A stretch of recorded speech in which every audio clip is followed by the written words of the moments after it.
How do you perfect your microblading stroke placement? In this video, I'm going to show you how you can perfect your microblading stroke placement using a technique called hugging placement or hugging the line. My name is Christine. I'm the owner of Boss Brows. I've been in the beauty industry for almost 9 years and I specialize in microblading and microblading training. On my channel, I'm sharing microblading tips and tricks so that you can become a badass microblader. So if this sounds like something that you're interested in, then make sure to subscribe and check out new videos every Tuesday. Something I always say to my students is hugging the line. What this means is that you're getting your strokes as close to the stroke before it, or that you're staying on the line, which means the brow mapping line, when creating a stroke. This is really important in creating a full brow that flows well. So for example, right now, I'm creating my red strokes. Now, if you've taken my training, you know what that means. The red strokes are these first strokes at the head of the brow. The strokes in the front should always be coming up and over.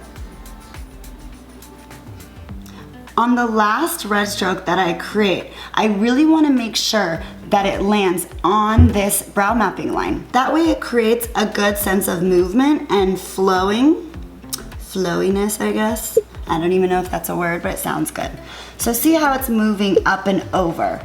It doesn't just go like this. And this is actually what a lot of new microbladers do. They haven't actually learned how to curve their stroke. So these strokes in the front tend to be more straight instead of curved. This can be a problem because your eyebrow needs to have a sense of movement where it's flowing up and over. You can see the difference between the first one where the strokes are curving and that last red stroke is hugging the line, which means the placement of this stroke lands on that brow mapping line. Now if you look in the second example, the last red stroke isn't hugging the line. See how the end of this stroke is actually just touching the line? It's not laying flat on the line. That's where the difference is. So then the next stroke is, if you've taken my training, you know that these strokes up here in the frame are the orange strokes.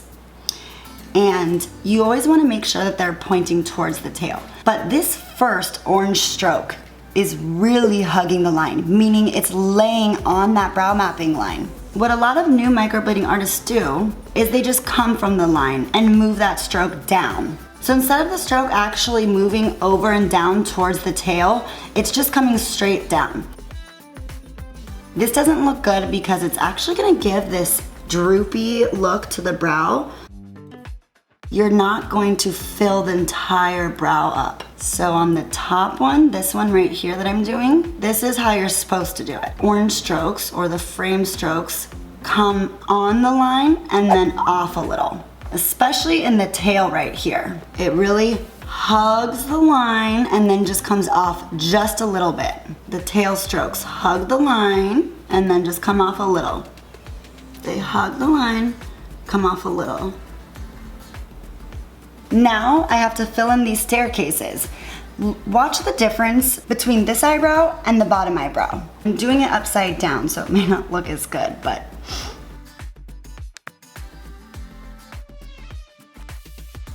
And this is exactly what a lot of new microblading artists do.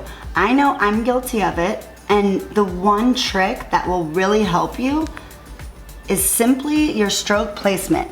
And that means hugging this brow mapping line. This would be the top line. Hugging the line makes all the difference in your stroke placement and being able to fill that brow in. Because right now, you're gonna have all these empty spaces right here. Now I'm going to fill in my staircases off of these orange strokes. Watch how much space is actually filled in.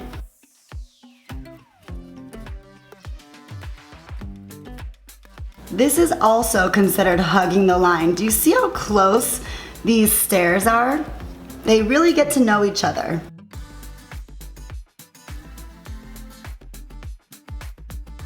So what I'm doing is I'm keeping a narrow step right here. By narrow, this is what I mean. A staircase can be like this,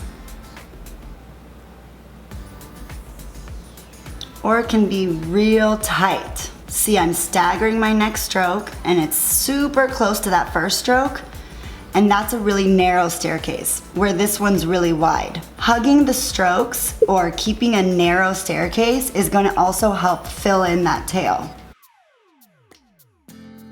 Now we have our body strokes, and our body strokes are really important too. The placement of that first body stroke is going to make or break the entire body. So I'm going to bring my blade right here. Do you see how close this stroke is to that last red stroke? That's called hugging the line. The spacing between all the strokes that are touching the baseline, so this line right here, all the spacing is very similar, if not perfectly spaced apart. So this is what a lot of people do. Right here, you have all of this open space. So it creates a really empty, sparse looking brow. When you hug the line, you're creating more fullness or the sense of a thicker brow. It appears to be more dense.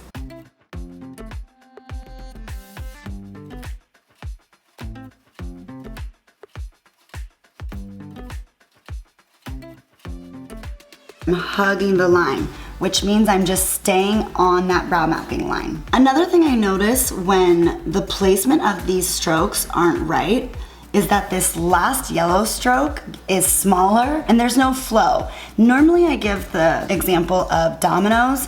These body strokes right here should look like dominoes falling down. It should have a nice steady flow. All of these strokes are the same size, where these strokes, they start to get smaller. I'm just kind of showing you what not to do.